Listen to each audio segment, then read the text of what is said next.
नमस्कार। एक बार फिर स्वागत है सभी प्रतियोगी छात्र छात्राओं का अपने YouTube channel IK Hindi target में। जी हाँ, माध्यमिक शिक्षा सेवा चयन बोर्ड प्रयागराज हिंदी TGT साक्षात्कार 14/12/2020 यानी आज के डेट में प्रश्न पूछे गए। कौन से प्रश्न पूछे गए हैं वो हम आपको अभी दिखाने वाले हैं इस वीडियो में। आप वीडियो के अंत तक बने रहिए। आयोग द्वारा पूछे गए सवाल। तो आयोग द्वारा जो सवाल लगातार पूछे जा रहे हैं, आपके 10 से इंटरव्यू चल रहे हैं, यानी 10 नवंबर से लेकर 16 दिसंबर तक जो इंटरव्यू चल रहे थे, उसमें हम बताए थे कि सभी यानी प्रत्येक दिन का हम इंटरव्यू में जो पूछा जा रहा है उसको आपके सामने लेकर आएंगे, जिसके माध्यम से पता चलेगा। तो हम लेकर आए हैं, आपको दिखाते हैं किनसे क्या पूछा गया।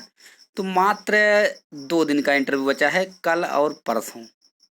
कल 200 लोगों का होगा, परसों यानी 16 तारीख को शायद 17 ही लोगों का इंटरव्यू है जो बचे खुचे हुए हैं। तो आपका 16 को इंटरव्यू समाप्त हो जाएगा और इसके बाद आपका जो रिजल्ट है दिसंबर के लास्ट, जनवरी के फर्स्ट, यानी उसी के बीच में आपका रिजल्ट घोषित कर दिया जाएगा। लगभग 95% उम्मीद है, लेकिन आयोग है, ये सब कहते तो कुछ है, कर देते हैं कुछ और। लेकिन अपना ये मान चलिए कि इसी के बीच में हो सकता है। तो चलिए हम देखते हैं क्या क्या प्रश्न पूछे गए हैं। तो आप लोग इस चैनल से अगर नए हो तो चैनल को सब्सक्राइब अवश्य कर लेंगे, लाइक कर देंगे, बेल आइकन को भी दबा देंगे।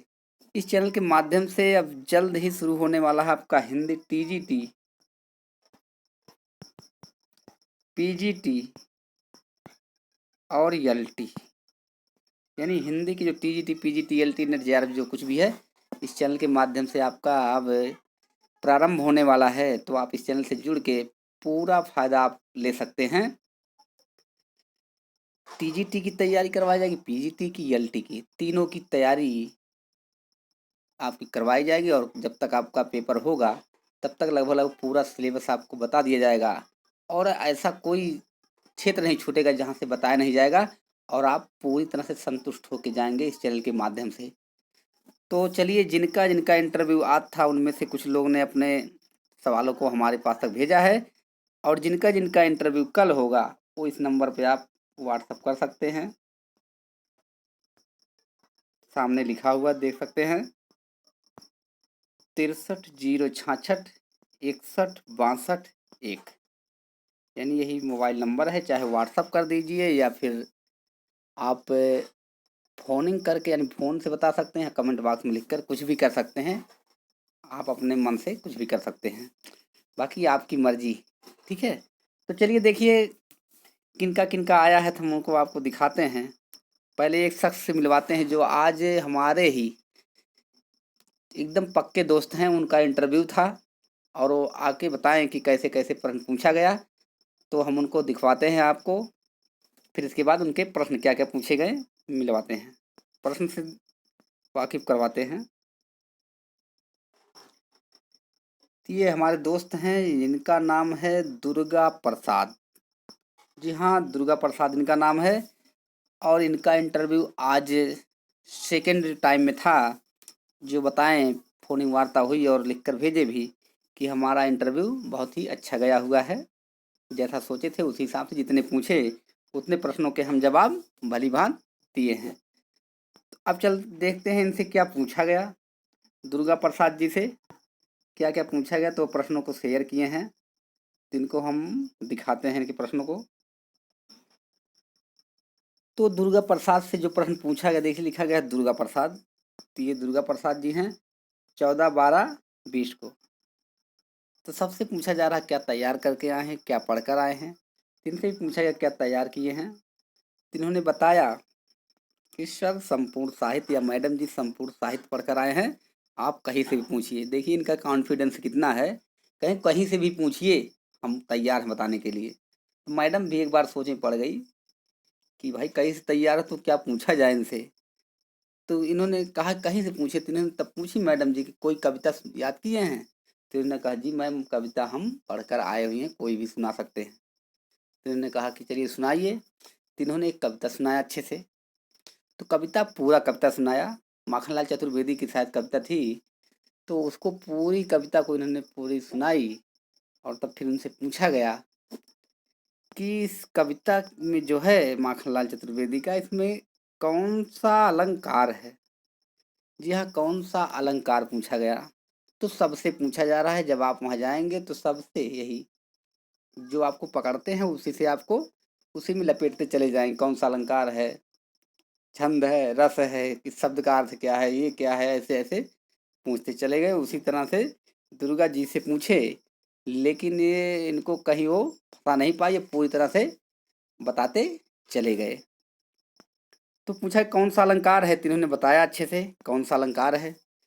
फिर पूछा गया इनसे कि अलंकार कितने प्रकार के होते हैं। तो ये आप लोग सब भली भात जान रहे हैं कि अलंकार कितने प्रकार के होते हैं। तो ये भी जब भाई अलंकार थे तो सबसे आसान प्रश्न है कि अलंकार कितने प्रकार के होते हैं। तो इन्होंने इसको भी अच्छे से जवाब दिया।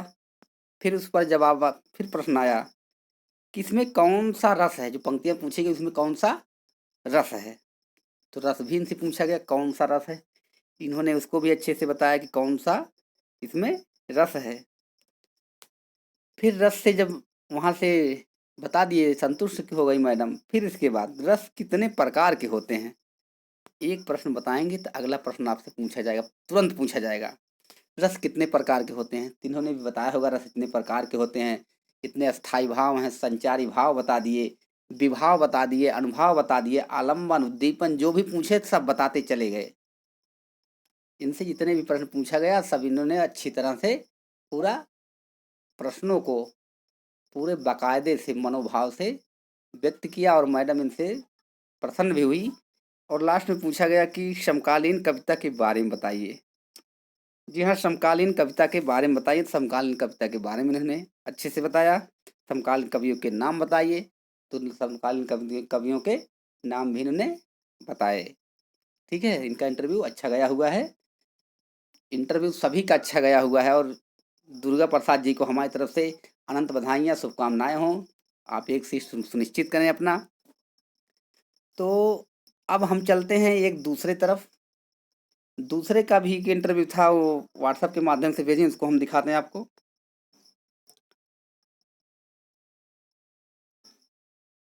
तो देखिए इन्होंने कहा हेलो सर नमस्ते। तो नाम तो नहीं मालूम है, लेकिन इनका जो इंटरव्यू हुआ, इनका भी अच्छा हुआ इंटरव्यू। आज मेरा इंटरव्यू था। मुझसे संचारी भाव क्या है पूछा गया। इनसे पूछा गया संचारी भाव क्या है, इनसे पूछा गया। फिर इसके बाद संचारी भाव कितने हैं, ये प्रश्न पूछे गए। रस के अवयव पूछे गए, अभी जो उनसे पूछा गया इनसे पूछा गया। कौन से कवि अच्छे लगते हैं और क्यों। जैसे आपने बता दिया हमें कबीर दास जी अच्छे लगते हैं, तो आपसे प्रश्न कर देती हैं क्यों, क्यों अच्छे लगते हैं। भाई हमारा मन, हमें अच्छे लग रहे हैं तो क्या दिक्कत है। तो उनके अनुसार ये नहीं बताना है, तो हम अपने आप से बता दिए। तो वहाँ बताना क्यों अच्छे लगते हैं, कुछ उनकी पंक्तियाँ अच्छी लगती होंगी, कुछ उनके स्वभाव अच्छे लगते होंगे। हो सकता है आपके अनुसार वो जो सभी यानी जाति पात ऊंच नीच भेदभाव का सभी का क्या किया, कट्टर विरोध ही थे, इसलिए अच्छे लगते हों। तो सभी कवियों को आप जान लिए, तुलसीदास क्यों अच्छे लगते हैं, सूरदास क्यों अच्छे लगते हैं, अपने हिसाब से उसको अच्छे से बताने का प्रयास करेंगे। ठीक है। फिर पूछा गया उनसे संबंधित दोहा, जो कवि जैसे मान लीजिए कोई कबीरदास अच्छे लगते हैं, तो कबीरदास का दोहा उन्हें बताया गया। श्यामपट में इत्यादि संधि को बच्चों को कैसे समझाओगे। श्यामपट पे बच्चों को जैसे संधि समझाना है तो कैसे आप समझाएंगे। तो आप लोग टीजी की तैयारी किए हैं तो आप लोग सब समझा ले जाएंगे, कैसे बच्चों को समझाना है वो सब आप लोग के बस की बात है, सब कर ले जाएंगे, कोई दिक्कत नहीं है। और कौन से, ये कौन सा संधि है, तो हाँ शायद हमें लगता है इनसे पूछा गया इत्यादि संधि। कौन संधि, इत्यादि संधि यानी गुण संधि है। इसको पूछेंगे बच्चों को कैसे समझाओगे, तो इसको आप समझा सकते हैं, कैसे समझाना है। तो आप अच्छी तरह समझा सकते, उसकी व्याख्या कर सकते हैं कि गुण संधि है, इसका छेद ऐसे होगा, इसको ऐसे ऐसे तोड़ के ऐसे ऐसे किया जाएगा। फिर एक गीत सुन गवाए, ये तो सबसे करवा रहे हैं, वहाँ एक गीत गवा रहे हैं। ये तो अच्छा हुआ कि अगली बार इंटरव्यू हट गया, नहीं तो हमें लग रहा है कि अगली बार डांस भी करवाते कुछ लोग से, प्रोग्राम वहाँ डीजे वीजे रख देते और डांस भी करवाते। लेकिन अगली बार इंटरव्यू समाप्त हो चुका है तो घबराने की जरूरत नहीं है, नहीं तो डांस भी सीखना पड़ता, बड़ी मुश्किल हो जाती। तो गीत गवाए, फिर बहुत अच्छा हुआ मेरा इंटरव्यू। ये भी बोली कि मेरा इंटरव्यू बहुत अच्छा गया हो। चलिए, आपको भी बहुत बहुत धन्यवाद। इंटरव्यू अच्छा गया है तो आपका सिलेक्शन भी होगा। तो 2 लोग हमारे पास, 2 लोगों का आया था और 2 लोग को हम बता दिए हैं। जिनका कल है वो अपना बता देंगे, और जिनका आज हुआ, जो छूटे उटे हैं, तो हमारे कमेंट बॉक्स में यहाँ लिख कर भेज सकते हैं, तो उनका हम सुबह तक बना देंगे। तो आज के लिए इतना ही, फिर मिलते हैं नेक्स्ट वीडियो में, तब तक के लिए धन्यवाद।